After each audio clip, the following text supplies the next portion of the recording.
beginning. Today, I wanted to go over a beautiful verse, and we're going to go over the chapter. So, this is Proverbs 22, and we're going to break it down, and hopefully, it'll add some value to your life. So, if you're ready, let's get going. I'm going to give you a cross reference, and then I'm going to give you a point and an explanation about each verse in this chapter 22 as well. So let's start with Proverbs 22:1. A good name is more desirable than great riches. To be esteemed is better than silver or gold. I'm trying to put some light on this, so if you guys are seeing the art, you can actually enjoy it. There we go. So let's start again. Proverbs 22, verse 1. A good name is more desirable than great riches. To be esteemed is better than silver or gold. So the verse sets the tone here, and it emphasizes that integrity and your reputation outweighs your material wealth. See, in a world obsessed with money, Solomon, the primary author of Proverbs, reminds us that people and how your character is better. Do you have a good name? Because that has eternal value, having a good name. Better than all the riches, better than all the gold. So a cross-reference here is Ecclesiastes 7:1. It says, a good name is better than fine perfume, and the day of death better than the day of birth. So the reference here is the ideal that a life that is well lived reflects your reputation. And that is going to matter more than all the fleeting pleasures on this earth, whether that's gold and silver. Because guess what? You don't get to take any of it with you. And what you leave behind is your legacy. Riches will fade, but a good name, that will echo through generations, and that will affect your family. So that's verse number 1. Number 2, rich and poor have this in common. The Lord is maker of them all. So see, wealth does not define our worth. God created everyone, rich and poor. We're all equal in his eyes. And this is humbling. And it should humble the rich and dignify the poor. So a cross-reference here is Job 34:19. Who shows no partiality to princes and does not favor the rich over the poor, for they are all the work of his hands. No matter what's in your bank account, you're handmade by God. He knows every hair on your head, and that makes you important. It's whose you are, not who you are. So we're all equal because we were all created in his image. Verse 3, the prudent see danger and take refuge, but the simple keep going and pay the penalty. And the explanation here is wisdom involves foresight. It recognizes trouble and it avoids it. See, fools, however, ignore the warning signs and they suffer the consequence. A cross-reference here is Proverbs 14:16, and that says, the wise fear the Lord and shun evil, but a fool is hot-headed and yet feels secure. So, are you running from danger or running into it? Because a prudent way of living is going to save your life. Verse number 4, Proverbs 22:4 says, humility is the fear of the Lord. Its wages are riches and honor and life. So true humility is reverence for God. It brings blessings that far go beyond material wealth. Because again, we're in a decaying world. Everything, by the time you first get it, it starts decaying. And it takes nothing but time to maintain it. But one day we're going to be known by what we leave behind, which is our legacy here. And then we're going to be rewarded there for the type of life we've lived. Was our yes, yes and our no, no? And what were we known by? Was it just to get money? Or were we actually a blessing to be around? So a cross-reference is Matthew 5:3. Blessed are the poor in spirit, for theirs is the kingdom of heaven. Bow low before God, and he will lift you up with treasures Money can only buy so much. But God lifting you up, money can't even buy that. That's going to have to be what you do on this earth and how you accept Him. Verse 5, in the paths of the wicked are snares and pitfalls, but those who would preserve their life stay far from them. So sinful choices are traps, and the wise steer clear to protect their soul and their lives. Psalms 1:1 is a cross-reference here, and it says, blessed is the one who does not walk in the steps with the wicked, or stand in the way that sinners take, or sit in the company of mockers. See, wickedness is a minefield, so step wisely to stay alive. Proverbs 22 verse 6 says, start children off on the way they should go, and when they are old, they will not depart from it. So early training in godliness and wisdom will set a lifelong foundation. It's not a guarantee, but a principle of influence. And influence is significant. Ephesians 6:4 is a cross-reference. Fathers, do not exasperate your children. Instead, bring them up in the training and instruction of the Lord. Plant the seed young and watch it grow strong. Parenting will shape an eternity. And I'll rephrase that. If you want to have godly children, godly parenting will shape an eternity. So the way to really influence is to be what you want your children to be. And because more is caught than taught.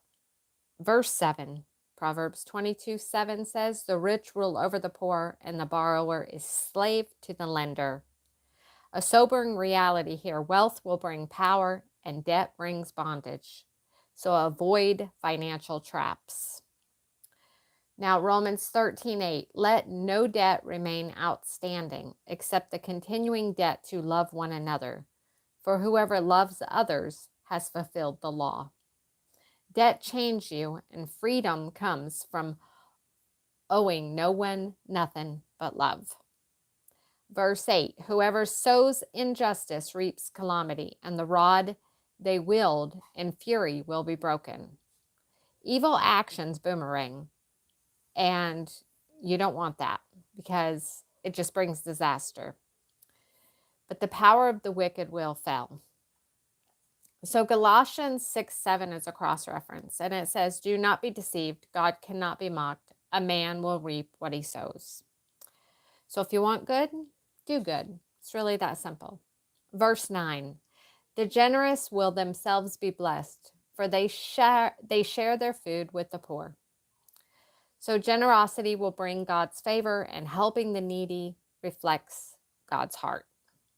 Luke 6:38, give and it'll be given to you. A good measure, pressed down, shaken together, and running over, will be poured into your lap. So open your hands when you have things to hand out, and be kind. At least we always have a smile. That absolutely costs us nothing. So then that leads to verse 10.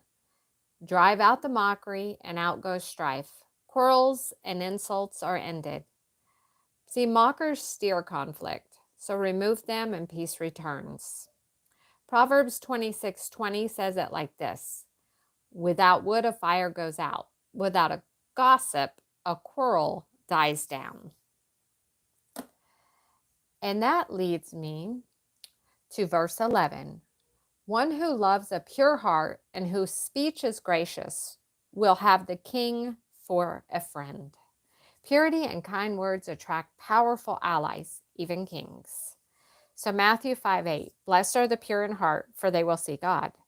A clean heart, a gentle tongue, and royalty will notice.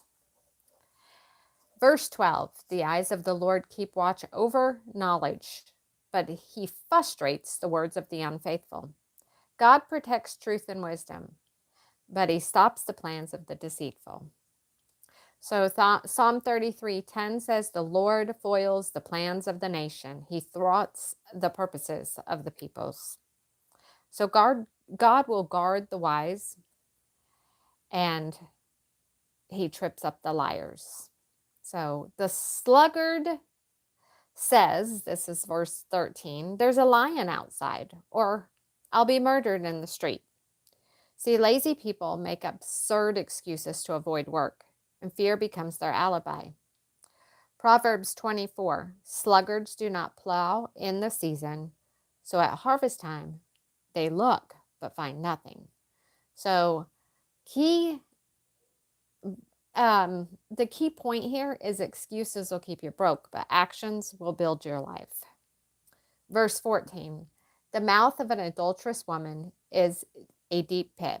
A man under the Lord's wrath falls into it. See, sexual immorality is a trap, especially for those already straying from God. A cross-reference is Proverbs 5:3-4, for the lips of the adulterous woman drips honey, and her speech is smoother than oil, but in the end she's bitter as gall, sharp as a double-edged sword. So the point here is lust digs a pit, so flee from it or fall in it. And verse 14, this is Proverbs 22 again, says, folly is bound up in the heart of the child, but the rod of discipline will drive it far away. So kids naturally lean toward foolishness. Loving discipline actually corrects them. So Proverbs 13:24 says, whoever spares the rod hates the child, but the one who loves their children is careful to discipline them. So discipline isn't hate. It's love chasing away folly. Verse 16, one who oppresses the poor to increase his wealth, and one who gives gifts to the rich, both come to poverty. So see, exploiting the weak out there or bribing the powerful will lead to ruin. God's justice prevails. And a cross-reference is Proverbs 14:31, whoever oppresses the poor shows contempt for their maker, but whoever is kind to the needy honors God. So the point here is trampling the poor or flattering the rich. Either way, you're broke in the end. So we might as well live our lives to please God, because that's what matters. Verse 17, pay attention and turn your ear to the saying of the wise. Apply your heart to what I teach. Solomon calls us in this verse to listen and internalize wisdom. It's active, not passive. Cross-reference is James 1:22. Do not merely listen to the word and so deceive yourselves, but do what it actually says. So wisdom is not just heard. It's actually wisdom when it's lived. A difference between knowledge and wisdom. Verse 18. For it is pleasing when you keep them in your heart and have all of them ready on your lips. So memorizing and speaking wisdom brings joy and readiness. Psalms 119:11 says, I have hidden your word in my heart that I might not sin against you. So store wisdom inside. It'll spill out when you need it, and you never know when you're going to need it. But I can tell you, in this life, you will. Verse 19 says, so that your trust may be in the Lord, I teach you today, even you. So the goal of wisdom is trust in God, personal and purposeful. Proverbs 3:5 is a cross-reference, which says, trust in the Lord with all your heart and lean not on your own understanding. So wisdom points to trust, and God's the anchor of that. And verse 20, have I not written 30 sayings for you, sayings of counsel and wisdom? Some see this as the start of a collection of 30 wise sayings, possibly through the verses of this 29 here. It's a structured gift of wisdom. So God's wisdom comes in abundance. Maybe 30 lessons to live by. That could be something to think about. Maybe you read 30 verses a day. So Proverbs 22 verse 21 says, teaching you to be honest and to speak the truth so that you bring back truthful reports to those you serve. So the explanation here is wisdom fosters integrity and is truth in word and deed. A cross-reference is Ephesians 4:25. which reads, "Therefore each of you must put off falsehood and speak truthful to your neighbor, for we are all members of one body." And a point here is truth will set you free, and it also makes you reliable. So on to verse 22. Do not exploit the poor because they are poor, and do not crush the needy in court. Do not prey on the vulnerable. God hates injustice, is the explanation. And the cross reference is Exodus 23:6. Do not deny justice to your people, especially the poor in their lawsuits.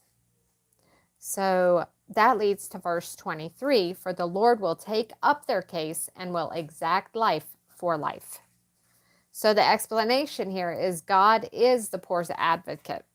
And you don't really want to be against God. So he punishes the oppressors. Psalms 140:12 says, "I know that the Lord secures justice for the poor and upholds the cause of the needy." So basically, a point, mess with the poor, mess with God's children, and you're messing with God. So verse 24, do not make friends with a hot-tempered person, and do not associate with one easily angered. So bad company corrupts good character. Anger is contagious. So hang with rage and you might catch the fire. Verse 25, you may learn their ways and get yourself ensnared. So proximity even to anger traps you in its pattern. Proverbs 13:20 is a cross-reference, and it says, walk with the wise and you become wise, for a companion of fools will suffer harm. So choose your crew, because they shape your soul. Verse 26, do not be one who shakes hands in pledge or puts up security for debt. An explanation here is avoiding rash financial commitments, because they lead nothing but to trouble. Cross-reference, Proverbs 11:15, whoever puts up security for a stranger will surely suffer, but whoever refuses to shake hands in pledge is safe. So don't sign your life away. Caution keeps you free. And I'll add, check that the price you're paying before you sign that dotted line. And whoever needed to hear that, just credit is a dangerous thing. Verse 27, if you lack the means to pay, your very bed will be snatched from under you. So I think that's self-explanatory. And verse 28, do not move an ancient boundary stone set up by your ancestors. So basically, respect tradition and respect other people's property, and don't cheat by shifting lines. Deuteronomy 19:14 is a cross-reference. It says, do not move your neighbor's boundary stones set up by your predecessors in the inheritance you receive in the land the Lord your God is giving to you. So honor the past, basically. Don't steal from history. Which we made it to verse 29, and that says, do you see someone skilled in their work? They will serve before kings, and they will not serve before obscure men. Explanation, excellence will elevate you. Skills open doors to greatness. Cross-reference, Genesis 41:46. Joseph was 30 years old when he entered the service of Pharaoh, the king of Egypt. Joseph's skills brought him before a king. So a point here is master your craft, and kings will even call your name. Proverbs 22 is a roadmap. It was verses of humility, wisdom, generosity, and diligence that lead to life, pride, folly, greed, and laziness that lead to ruin. So I guess we get to decide which path we're walking. Let us choose wisdom together and trust the Lord who made us all. Hopefully this blessed you guys. Thanks for visiting me, and I'll see you in the next video.